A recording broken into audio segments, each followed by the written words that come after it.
আসসালামু আলাইকুম।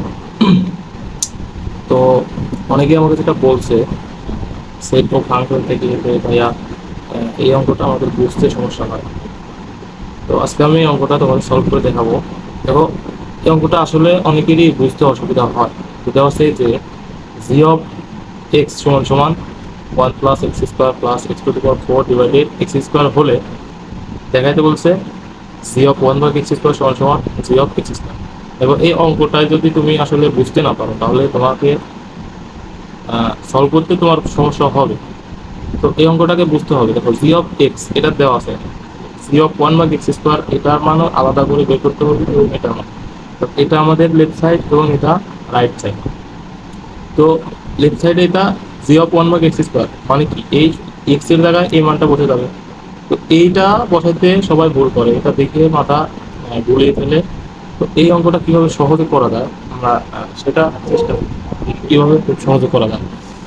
এটা সলভের জন্য প্রথমে কি দেওয়া আছে আমাদের, জি অফ এক্স সমান সমান দেওয়া আছে one plus x square plus x to the power four divided x square.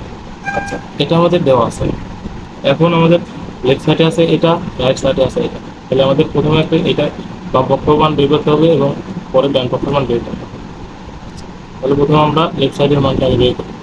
তো লেফট সাইড আছে কি, সুতরাং জি অফ ওয়ান ভাগ এক্স স্কোয়ার। আচ্ছা, জি অফ ওয়ান ভাগ এক্স স্কোয়ার মানে কি, যেখানে যেখানে এক্স আছে সেখানে সেখানে ওয়ান ভাগ এক্স স্কোয়ার বসাই দেবো। তাহলে এখানে ওয়ান প্লাস এক্স স্কোয়ারের দ্বারা কি বসবে, ওয়ান ভাগ x square.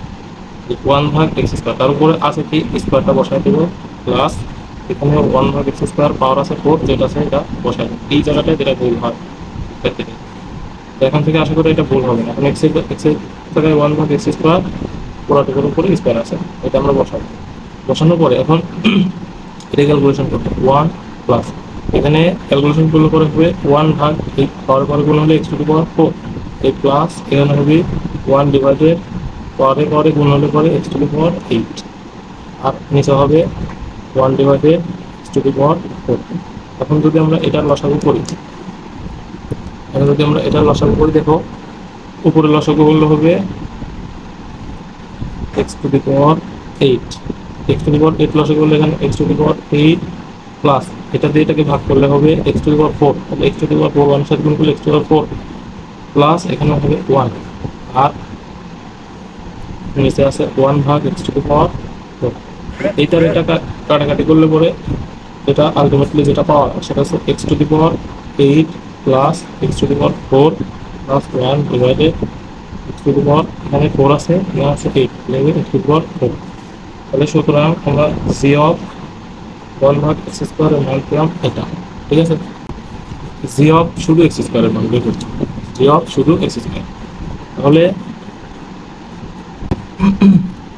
C of x square মানে কি, যেখানে যেখানে এক্স আছে সেখানে সেখানে এক্স স্কোয়ার বসাই দিতে হবে। তাহলে আমাদের রাশিটা ছিল ওয়ান প্লাস এক্স স্কোয়ার, তাহলে ওয়ান প্লাস এক্সের জায়গায় এক্স স্কোয়ার তার উপরে স্কোয়ার প্লাস এক্স স্কোয়ার তার উপরে আছে ফোর, আর নিচে হচ্ছে কি, নিচে ছিল এক্স স্কোয়ার আর এক্স স্কোয়ার তার উপরে স্কোয়ার। তাহলে এখন এটা ক্যালকুলেশন করলে one plus x to the power four plus x to the power eight divided এখানে আছে কি x to the power four.